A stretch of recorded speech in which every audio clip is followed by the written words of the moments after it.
Hey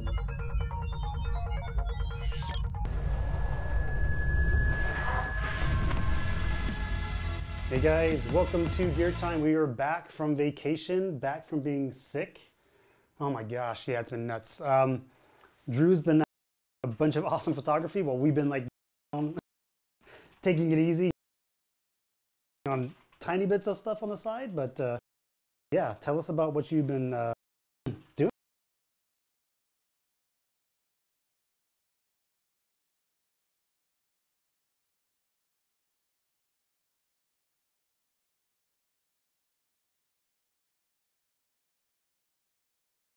Big, huge monster truck tires. And so we went around one day, we went in from West Yellowstone.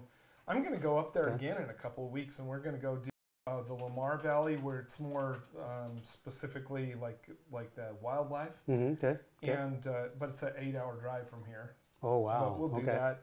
And this time we went up to West Yellowstone in Montana. And then we went up into the Hayden Valley, down to the Mud Volcano and Yellowstone Falls, and we did that one day. And then the other day we went down to Old Faithful and stopped along the way a bunch. Okay. And got some, obviously, some great pictures. Some of them, we saw some coyotes. We saw a lot of wild birds. And then we saw the bison, but we didn't really get any good wolves or bobcats. We looked for bobcats. Oh, right. Didn't see any because I don't think I've ever seen a bobcat in real life. Really? I don't think so. That wasn't like in a cage or something. You know what I mean? They're doing something that's really neat out there right now. They're and it's got the wildlife biologists really interested because they haven't seen this behavior before the last year or two. Oh, yeah? We know tigers are the one, like cat, that jumps in the water after, because they like it. Yeah. Well, these guys, the bobcats, I mean, it's freezing cold and really cold, but they're jumping in, they're hiding out on downed trees and stuff like that, and then they're jumping in the water after the ducks and the geese and swans. Oh, wow. To hunt them. Yeah. But it's worth the amount of protein that they get from one of those is worth it. So they're hiding along the riverbank, and then they're jumping into the water after the duck. But it's working for them. So, but it was because I guess their natural food supply gets less in the wintertime. It was beautiful. Yeah. Obviously, some of these are pretty cool. That early in the morning, the first day, that it was cold enough that there was some frost and snow on the buffalo. Okay. Bison, not buffalo. And that was awesome, but it wasn't so cold. I mean, we actually had 2 bluebird days, which is really weird up there. And it wasn't cold enough to get the real frosted bison, which I would have loved to have gotten that. That was fun. So I did that one time. I went on an outing. We went out to the Onakwe Mustang herd. Tatanka. Is that what it is? Onakwe. If I'm saying it right, Onakwe. Onakwe. And it's out on the. That's a western Utah. It's out by Dugway testing grounds and stuff. And it's about really from where we are. It's only 60 miles. Yeah, it's like an hour drive from here to get out there. Yeah, it's probably a little bit more because it's like a lot of dirt roads and stuff.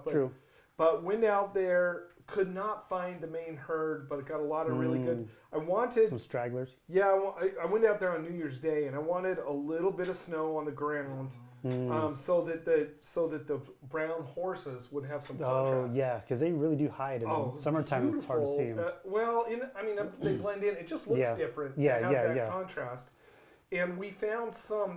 There's a fence that some of them got behind a fence that's fencing off a area that had burned in the past, and they're trying to protect it from the livestock. Okay. Somehow about 7 of them got over there, and that was our fail-safe. So at least we saw something because we didn't see anything else. Okay. And then on the way home, I got a flat tire.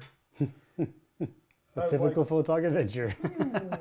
This is official. It's an official photog adventure with a flat tire. And changed the tire with wind in 9-degree weather. Oh, that's not fun. Cold. Yeah, so the next morning I went out and I bought brand new nice tires. I got a little heavier duty tires on the Durango than I've had in the past because we tend to take it out a few times, in dirt, and so I got some that are a little knobbier, a little more off-roady. Nice. And it was great because I did that because the ones that I had were getting low. I could have gotten 5,000 more miles out of them in the summertime, but I'm sure glad I had them driving home. You know, it's about 119 miles from West Yellowstone to I-15. Right. And that road was completely snow-packed, and half the time it was snowing hard. So you want good tires for that. We did that. And let's see, the other thing I did is in the week before New Year's, I took the drone up to Park City. Okay. And at night, I flew up above Park City, and I did a big, huge panel that looks all the way out from Snyderville Basin, where I-15 connects to the road that comes in, all the way up into Deer Valley from about 700 feet. Because you can go, as long as you're 400 feet above ground level, you're good. And so I flew up the side of the mountain, and I got pictures of all the snowcats. Like on, let's see, I think I can get that one quick. You see them doing their work and got all the nice. On their work. Yeah, I'll show you. This is such a low-tech way to do it, but hey, you know what? Oh, I also went and I got some pictures of. This is one that I took with the drone out this is the mountain that we're up against right here. This is called Timpanogos, and so I did this big panel from the other side of the lake. So the other side of Utah Lake on a full moon night. So that was fun. That is not the one I was looking for though. The one I was looking for. Oops. It's all the way down here.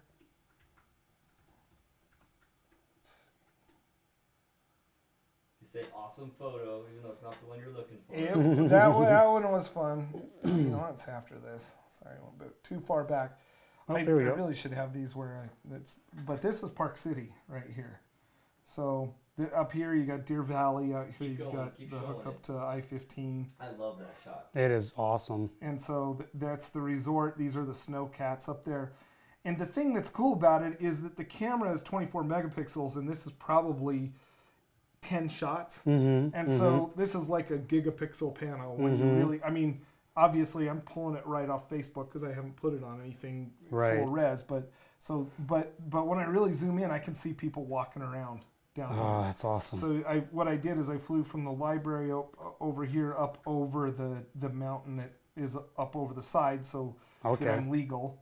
And I do have a Part 107 license and a night waiver, so I'm good to do that. But I went up there with my son as my visual observer, and because you have to do that to fly officially at night. Okay. And I actually have a guy that owns a bunch of restaurants and bars wants a copy of that big. Oh yeah. He wants to put it on one of the bars walls. So, I bet.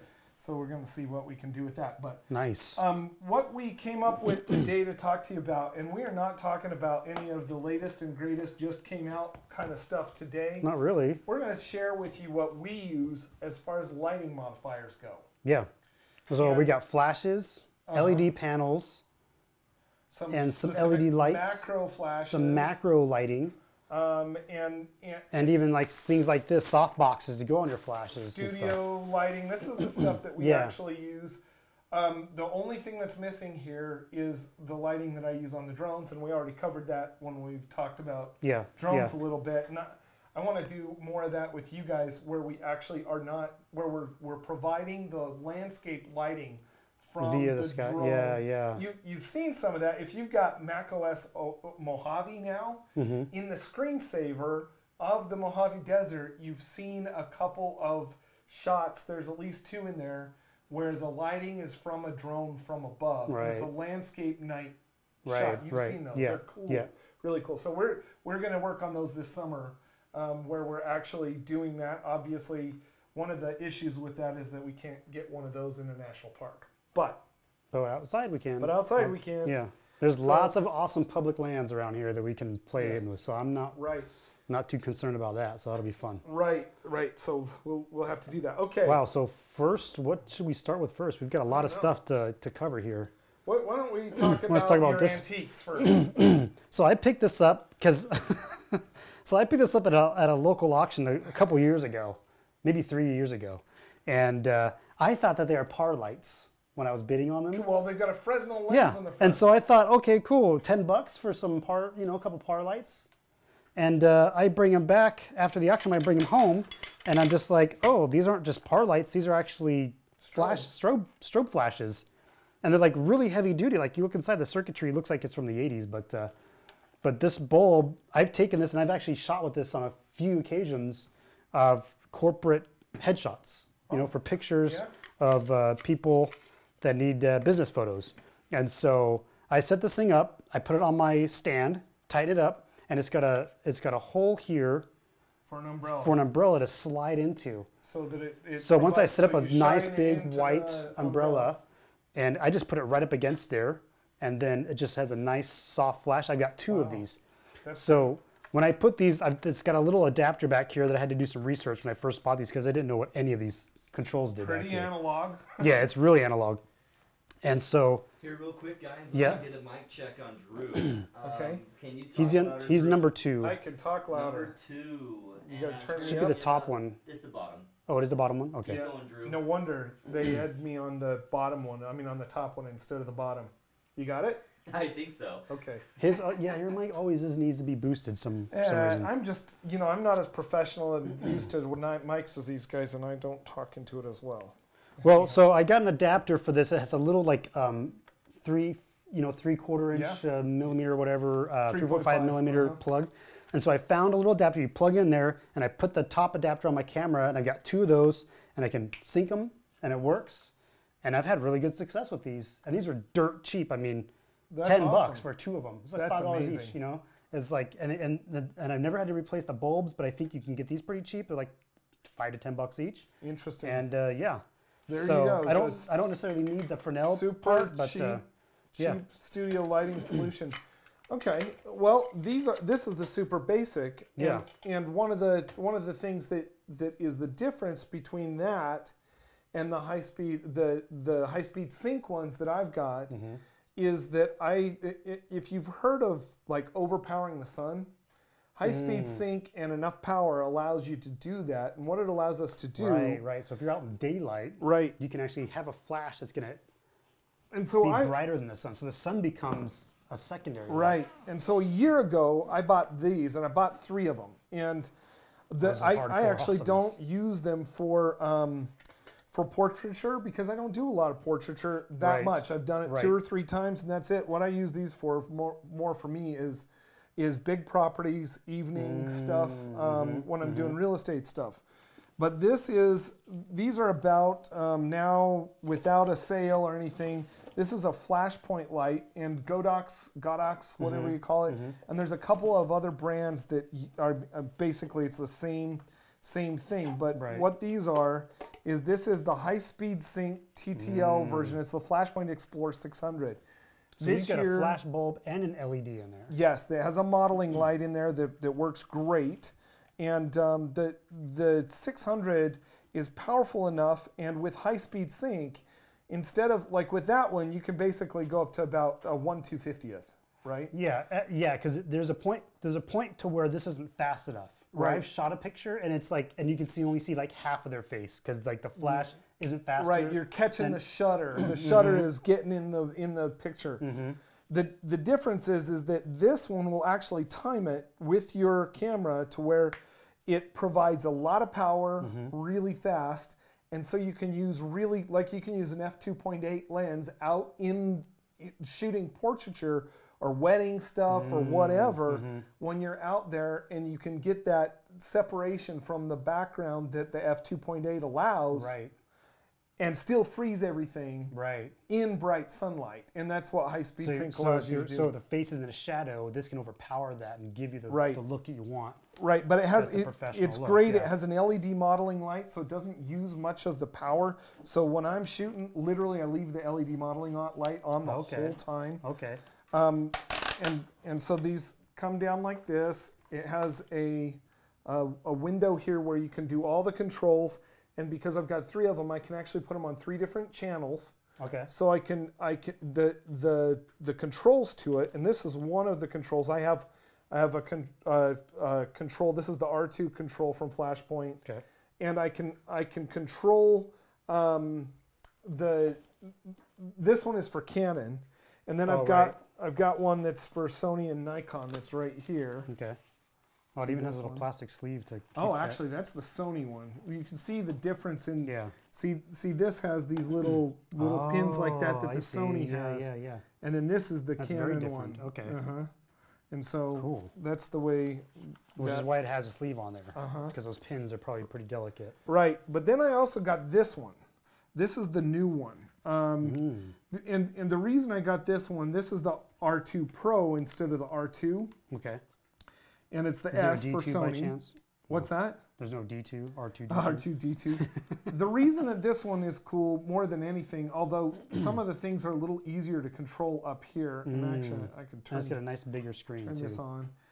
Yeah, but when you're shooting, when I'm shooting with real estate, and see this one, I only have it on C, which is the C channel, TTL.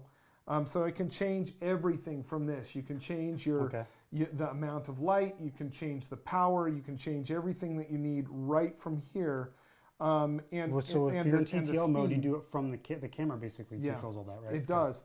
But the difference with this one versus this one, and the reason I got this, is when I'm doing real estate shoots, I am not hand holding my camera. This is great if you're hand holding your camera and you're running around, because I can see the screen on the back and I can hold the camera up to my head. Okay. When I'm doing real estate shoots, if this is down at waist level because I want the lines to be straight or whatever, or if it's in an odd place, I can't see the screen. Okay. Cool. And so I went ahead and I sprung for this one and got this one that will do that, and that all controls this very nicely. And I've done some work with models and stuff like that. That is not totally my thing. My thing is architectural and landscape, more wildlife. But that works well.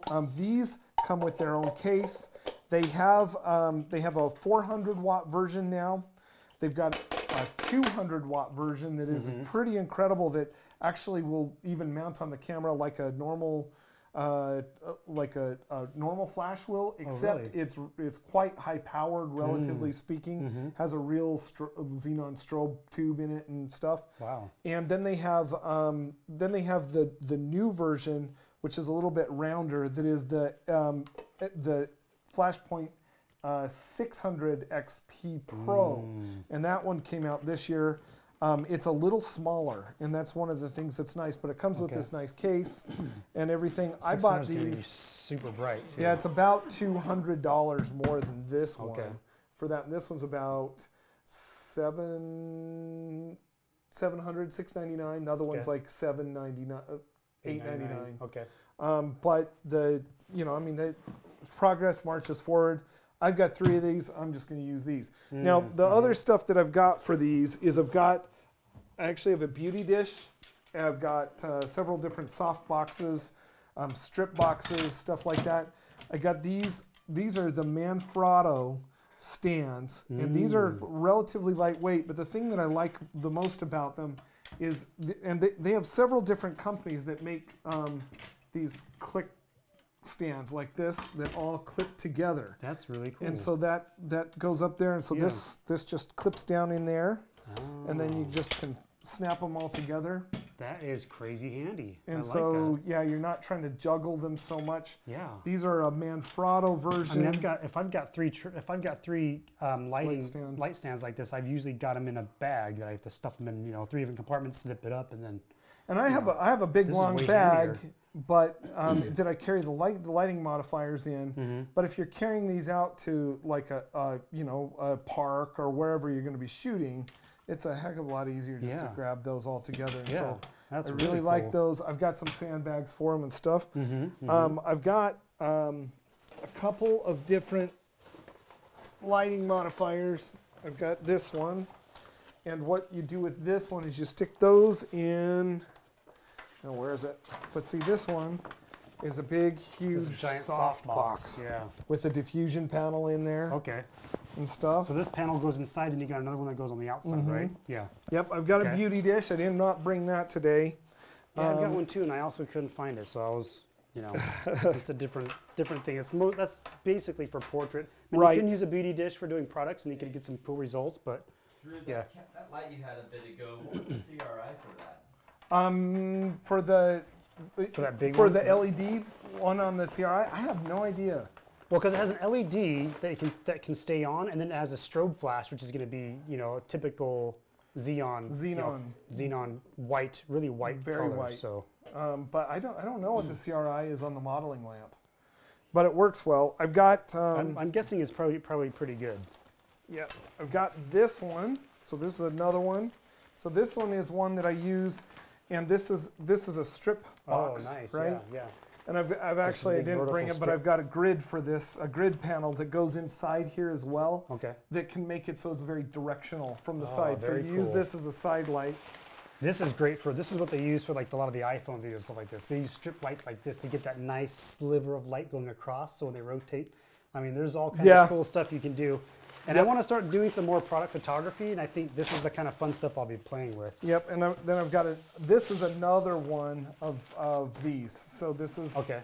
And this one's a little nicer, and this is from Godox, okay, which is the same company, so it doesn't matter. So doing video production, this is another good option, a big softbox like this. You know, Peter McKinnon did a video where he's just got this giant softbox close to him, and he's just got one light, and his videos look great. Show me the inside. There you go. It's really huge, so it's hard to open up there. So it's got this diffuser first, that first diffuser light, and then it's got another white thing that'll go all the way around it. And look at this. So this one is another diffusion panel that you can put on the inside of that. So you can actually have two levels of diffusion. Wow, before the actual outer panel? Yeah. Or is this, wow, so okay.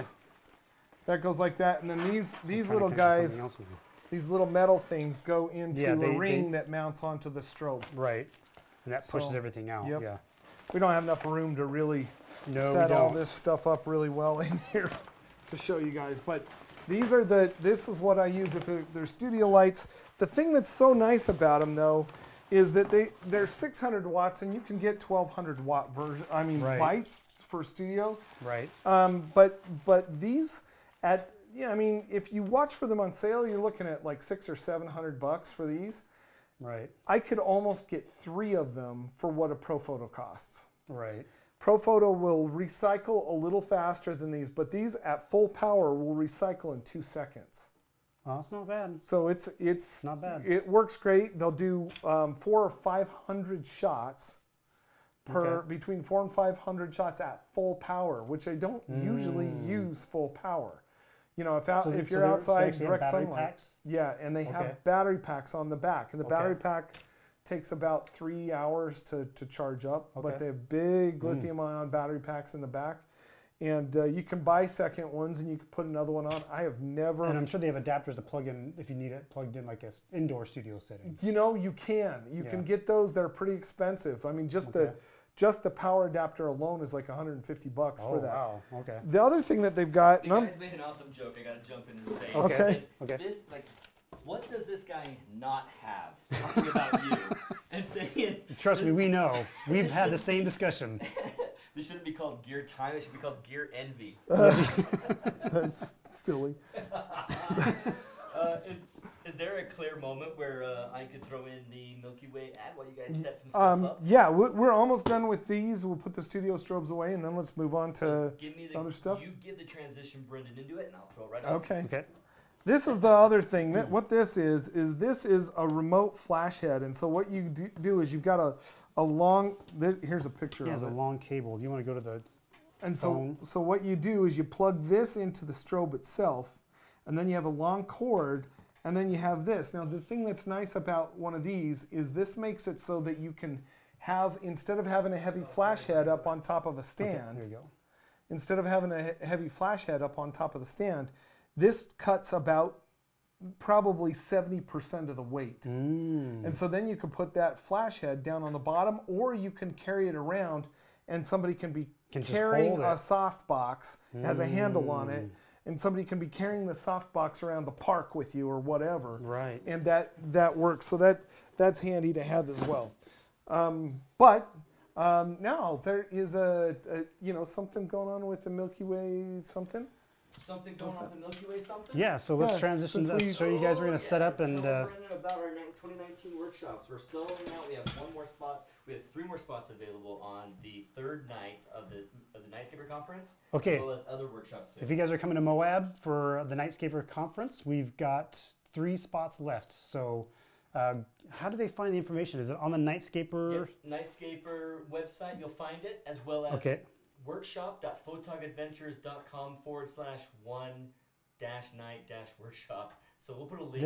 Okay, we're gonna put a link in the description because you're not gonna remember that. Ridiculous. I can remember that. But what do you have for people who aren't going to the Nightscaper Conference? Yes. So for people that aren't going to the Nightscapers Conference, we've got our own workshops set up throughout the spring and summer, and even into the fall a little bit. And so join us there. You can visit us at photogadventures.com/workshops. Is that right? Is it /workshops or is it? It is /workshop and workshops. Okay, we've got it set up as both. So if you can't remember one or the other, type in either. We'll take a quick break and come right back. And we'll take a quick break, and we'll see you guys in a minute.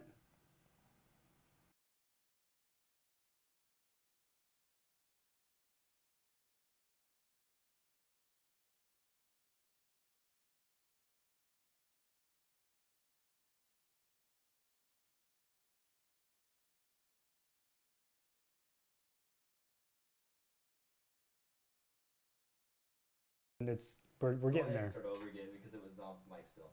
Okay. They can So hear you, but can't see you. Okay, so we're trying to get the ad working. Or no. I don't know what's going on. You can see apologize. Okay, I have one more step to do. I think I'm ready to go. Tell me again. So go ahead and we're going to take a quick break, and we'll be back in a minute. Yes, back in a minute.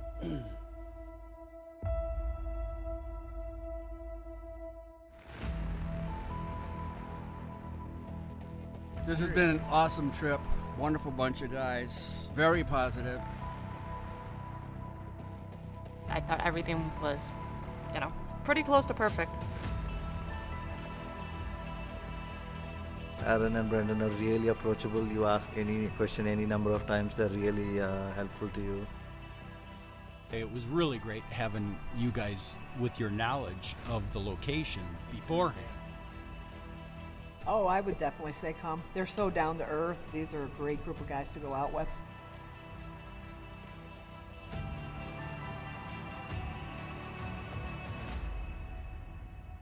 Okay, guys, welcome back to the discussion. Okay, so we are, yeah. that was an awesome commercial. Just getting it playing was a little, but it's cool, huh? Yeah, it's cool. Professional. So I hope you guys enjoy that. If you guys really want to come out with us, please join us. It's a lot of fun. I mean, we've had nothing but awesome times. It is a lot of fun. I've spent a lot of late nights with these guys, and it's a blast, and you learn so much. I mean, it's true. Just going out and having an experience. I never did Milky Way photography before I met you guys. It's funny because I think you guys bought Royce Bair's book right at the same time that I bought Royce Bair's book. And now I've been out several times, and I'm starting to get to the point where I'm going to try some stuff that's a little different, a little crazy. This year, we said we were going to do it last year. We never did it. This year, probably because when you were doing the month of crazy Milky Way stuff and got sick of it, I was in Scotland and Ireland. But we're going to take the drone and shoot Milky Way with the drone. We're going to give that a shot. We did attempt it, and we never really quite got there. So yeah, we definitely need to give it a better. We're going to take a bunch of 3-second shots and then layer them. So stack them. So. Okay, so you want to talk about this wand? Yeah. So we're going to LED panels now. So this is what we actually use in the field. So, I mean, last year, Drew actually brought this with us to Moab, and we actually lit up part of the arch. Yep, we did. And arches with we this used that one for Milky Way. And this one's awesome because it uses most of these use the standard Sony battery. Yeah. Okay. I'd say 90% of them, yeah. And so this one's cool because this one will actually change between you can change the cold and it has 2 sets of LEDs. Yeah. And so it changes. Let's see if I can do it. That's the brightness. Let's see. Then we can go like this and change this down. So you can change the cool. Yeah. So if you want to do a mix, if you got an interesting setup and you want it to not be blue or not too orange, you can do a mix and really do a nice, You can actually see right here where you've got one next to another. Now this this is one from a company called ICANN, and they're nice. And it has one of the things that's really cool about this one is it comes with 3 different adapters. So it has one where you could actually set it up to go on top of your camera. Okay. I don't think I would use these gigantic batteries on it if I did that. No. I'd take those big batteries off and put the small ones. Yeah. It has a handle that comes with, and then it has, this is for a light stand. So we could actually put that on top of a light stand. And we did put it on top of a light stand when we were down in Moab last year. Okay, and awesome. We did, probably the one that we spent the most time and had the most fun with was Double Arch. Yes, and I'm sure you've seen the Double Arch pictures. Yeah. And so we used this as one of those, and we actually used, I think we used that light stand as well. Use it to light us up the light stands that we just reviewed. Now, I've got some other ones that we use, and I use these both if I'm doing video at my house, and I use them if I'm doing, look at that, the battery's dead. I'm going to swap one of these out. Pull one of those on. Real quick question from the Peanut Gallery. Yeah. They're saying, quick question. Drone guys, how are you feeling about your camera compared to camera on a drone versus camera on a tripod? Any comments there? As well as Mary Beth just asked about drone photography with Milky Ways. Any thoughts? Yes, okay. It's something we're still trying, basically. So a couple of things. You've got a bigger drone that has a camera that you could do regular shots with. So the only drone to buy right now, really, you guys, if you're a photographer, the only drone to buy right now is the Mavic Pro 2. Not the Zoom. Forget that. That still has a cell phone sensor in it. The Mavic Pro 2 with the Hasselblad is 95% as good as the Phantom 4 Professional. Okay. As far as the camera goes, but you can stuff it in your freaking jacket pocket. And that is why that one is amazing. And I mean, if any of you want to reach out, I can share with you stuff that I've taken in very low light situations with the Mavic Pro 2, and it does a dang good job. Okay. Really good job. But it's a 1-inch sensor, and a 1-inch sensor is still only about 1/6 of what a crop sensor size is, maybe 1/5. Oh, wow. Okay. And so it's small, it's really small. But that's still, it's a 20 megapixel sensor. Okay. It's the sensor, I'm pretty dang sure that it's the sensor from the Sony RX100 Mark V. Okay. Okay? Okay. And when they say Hasselblad, remember, DJI bought Hasselblad outright. Okay. So anything DJI wants to put their Hasselblad name on, they can do whatever they dang well please. Yeah. So but for all we know, they actually Hasselblad did do the lens. Sure, you have them engineer it or whatever. Yeah. So that drone is about $1,500 to get into it. You spend about $300 more for the Fly More combo, and that's not bad for a flying camera. Under $2 grand. No, it is incredible. Decent. That's really a good price for what you're getting. Yeah.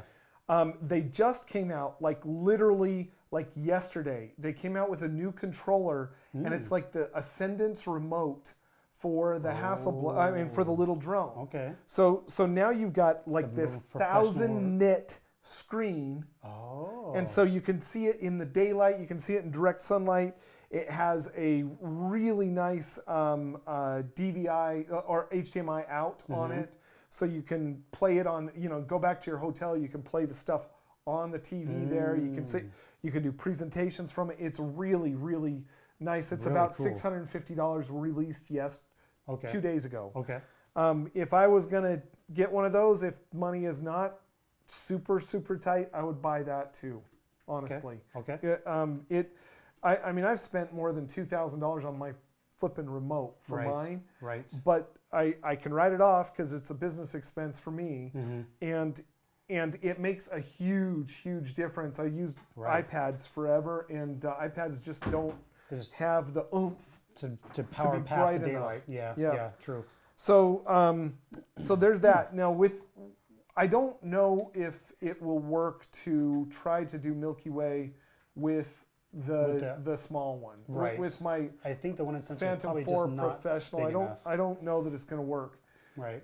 With the with the Inspire 2, with the X7, now the Inspire 2 will carry several different cameras. It'll carry the X5, which is a micro four thirds sensor, or it'll carry the X7, which is a true crop sensor, and I believe it's the same sensor that is in the A6500.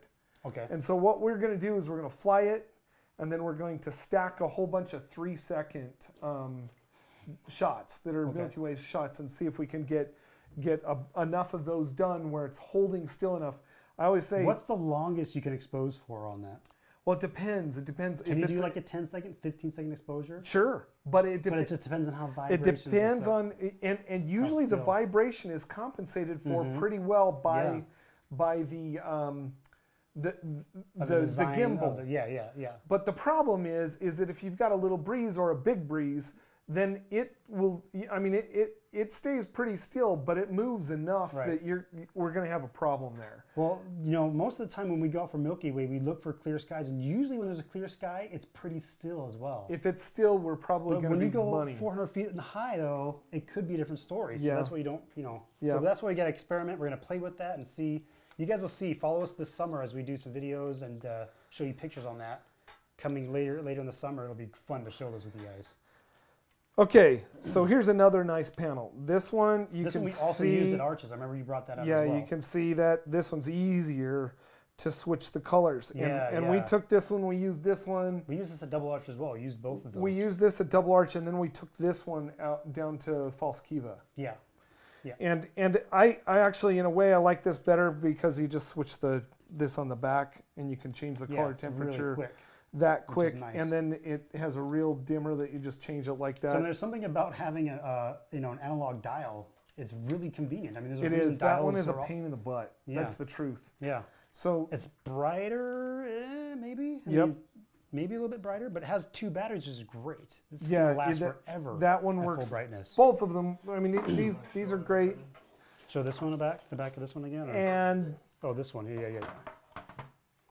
So you can see here, this one is the that was Dragcast. It comes in this little case. Dragcast. Okay, so you can see. Oh, I'm not even. Okay, let me see here. Yeah, go for it. There we go. So you can see the name there, Dragcast. The dials. You could use it in a studio if you want. And it even has a DC plug, which is nice. Yep, this is the DC adapter for it, which is sweet. Yeah, it's great. This is a great little light. This is actually really cool. Comes in this little tote bag.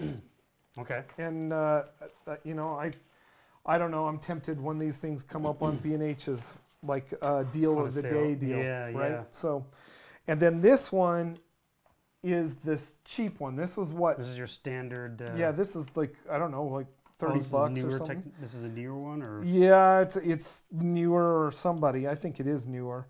And this one, one of the things that I like about this one though is that it has room for all the AA's and Sony battery at the same time. And this one is a little bit more beat up, and I'm comfortable with it being a little bit more beat up because it costs next to nothing. Right. And this is for like $100 or less. Right. See, we've got our fishing line here. Because with one of these, like we took this one and we dropped it in a hole down in Escalante. Yeah. Right. Yeah. So we could do that, and these other ones are nice enough. I don't really want to drop them. You don't want to do, exactly. Because in a way, it's like $100 on something. You don't want to drop it down a hole. Yeah. What if it doesn't come back out of the hole? Yeah. Now, granted, this hole was about 40 feet wide. I mean, it was a big hole. Yeah. But you know, line could break. You could snag it on something, get it pinched between a couple things. Yeah, and you can see it's beat up pretty good, but it's a great light for that though. Yeah. You add it on down there, shiny up on a tree. And this one is not dual color, but what it has a diffusion panel here, and then it has a amber colored diffusion panel that's on here as well. You can see. So it's not so cool. See that? Yeah. So, but it works great, and this one is what, $30, something like that. We'll put a link. Really that cheap? Wow. Yeah, it's much cheaper because it's not a high CRI. It's not anything special. Right. It has the amber diffusion panel on it, and that's it. But it works just fine. It does a good job for what it needs. It has the ability to mount. You know, it has the 1/4-inch screws on it, on so both that sides, works. So yeah. And then we've got that one and this one. See, I got too many of them. This one is a roto light. I haven't even seen this one yet. Gen 1. crazy. And this one will mount to the top. It's got a cold shoe mount. A small camera on. That's cool. Yep. And this one, if you just push the button and it will dim up and down, again, analog. Okay. And you can change the brightness very easily. You can change the color temperature very easily. And then this one, they have a lot. These are made in England. And they have, I think they have a version 2. It is the one, guys. I know they have a 2. It's the one. But you can take these, and they have these little guys I gotta see what's that going are on there. diffusion panels. Hold So on, you really just wide, Brendan. Pull that back. Okay. Yeah. you can pop this on like this, and then the cap pops and back then on? that just pops back on. Oh, that's pretty neat. Diffuse it, or is it Yeah, it's a diffuser. You can like they have a rose color gel on there and stuff. So you can actually change the color a little bit with it as well, and you can get a really nice light. Because now look at the diffusion on that versus what you saw before. Yeah, and this one, what's his name? I actually know him really well because both of us. Let me see. Boop. Oh, Brendan, stay there real quick. Oh. I just barely joined you on that. Sorry. Okay.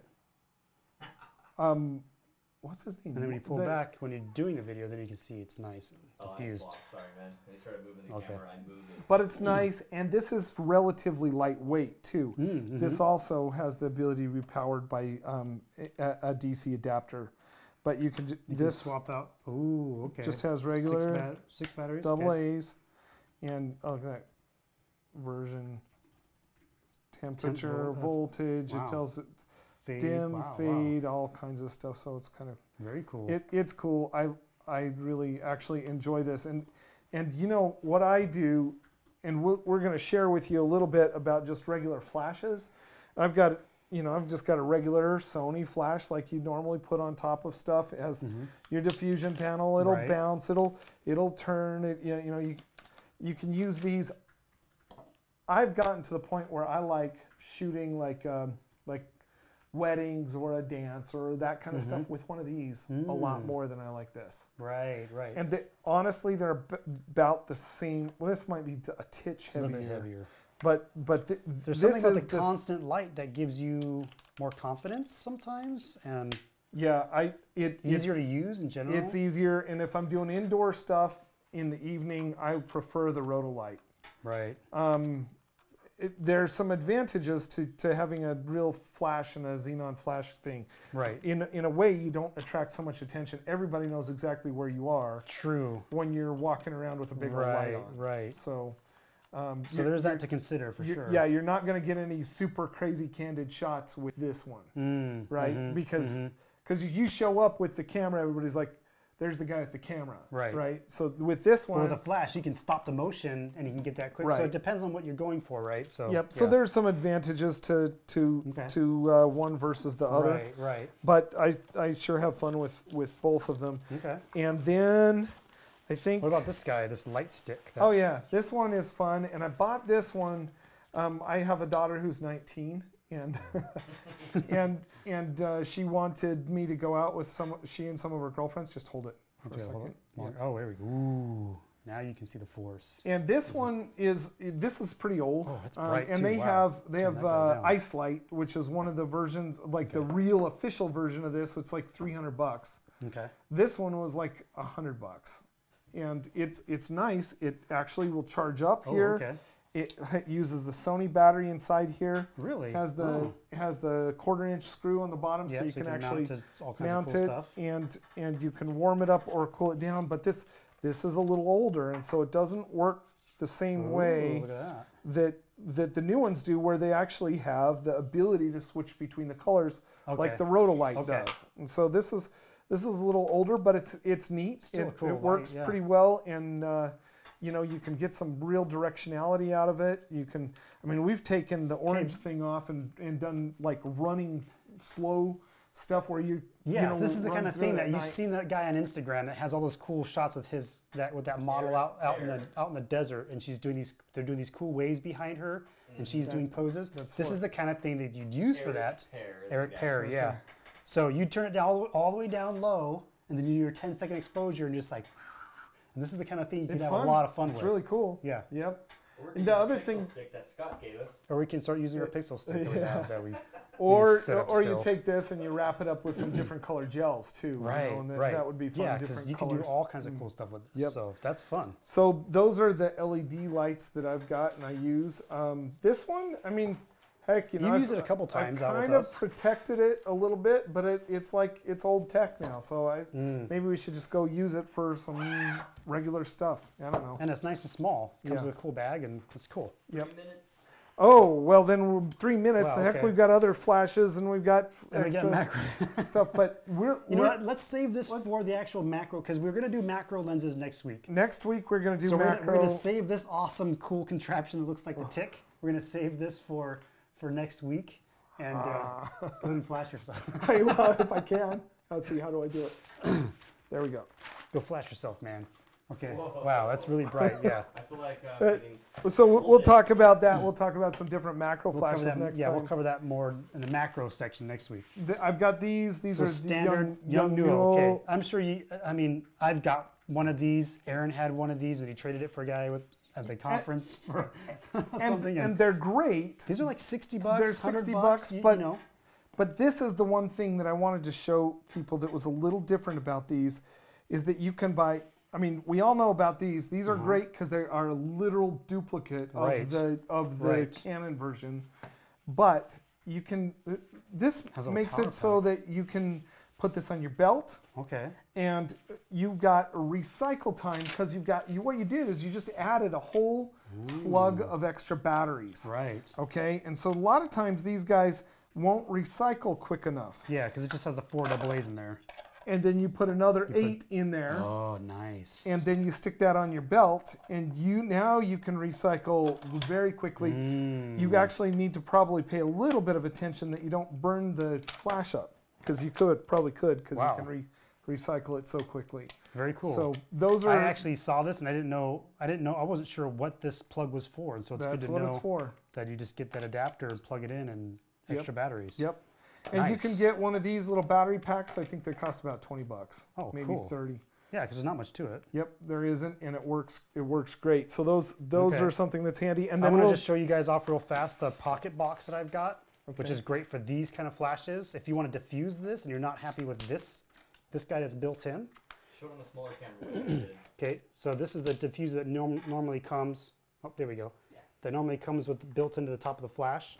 This guy will go on over this, and it becomes a soft box. Okay, widescreen. So when you're doing this, then you can do your own phenomena if you want and to with this. I've got I can't remember what his name is, but I've got a plastic dome that I put over that as well. It's not the mag series setup.